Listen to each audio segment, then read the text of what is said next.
அண்மை செய்திகளை பார்த்து வருகிறோம். நண்பகல் 12 மணியளவில் கிண்டி ஹோட்டலில் செய்தியாளர்களை மத்திய உள்துறை அமைச்சர் அமித்ஷா சந்திக்க இருப்பதாகவும் முன்னதாகவே அவர் டெல்லி புறப்பட இருப்பதாகவும் தகவல் வெளியாக இருக்கிறது. இது தொடர்பான விவரங்களோடு இணைகிறார் செய்தியாளர் லதா. அவரிடம் பேசலாம். வணக்கம் லதா, இது தொடர்பான விவரம். வணக்கம்.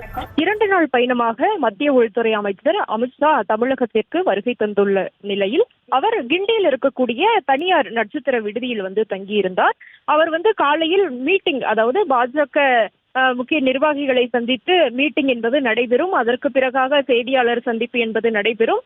அதற்கு பிறகாக மாலை நேரத்தில், அதாவது சுமார் ஒரு 4 மணி அளவில் மயிலாப்பூர் செல்லக்கூடிய அவர் மயிலாப்பூர் அவர் செல்வார். அதற்கு பிறகாக அங்கே ஒரு மீட்டிங்கை முடித்துவிட்டு நேராக அவர் விமான நிலையம் செல்வார் என்று ஏற்கனவே தகவல் இருந்த நிலையில தற்பொழுது அதில் மாற்றமானது ஏற்பட்டிருக்கு. அந்த வகையில தற்பொழுது, அதாவது சற்று நேரத்திற்கு முன்பாக ஐடிசி ஹோட்டலில் இருந்து தமிழிசையினுடைய வீட்டிற்கு மத்திய உள்துறை அமைச்சர் அமித்ஷா அவர்கள் புறப்பட்டு சென்றிருக்கிறார். குமரியானந்தன் மறைந்த ஒரு சூழல்ல தமிழிசை சவுந்தரராஜனுக்கு ஆறுதல் தெரிவிப்பதற்காக மத்திய உள்துறை அமைச்சர் அமித்ஷா கிண்டியில் இருக்கக்கூடிய அந்த ஹோட்டலில் இருந்து சாலிகிராமத்தில் இருக்கக்கூடிய தமிழிசையினுடைய இல்லத்திற்கு புறப்பட்டு சென்றிருக்கிறார்.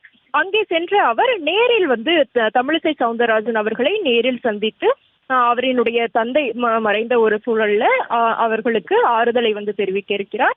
அதற்கு பிறகாக அங்கிருந்து நேராக புறப்பட்டு மயிலாப்பூர் செல்லக்கூடிய அவர் அங்கே ஆடிட்டர் குருமூர்த்தியை நேரில் சந்தித்து பேச இருப்பதாக அந்த தகவல் என்பது கிடைச்சிருக்கு.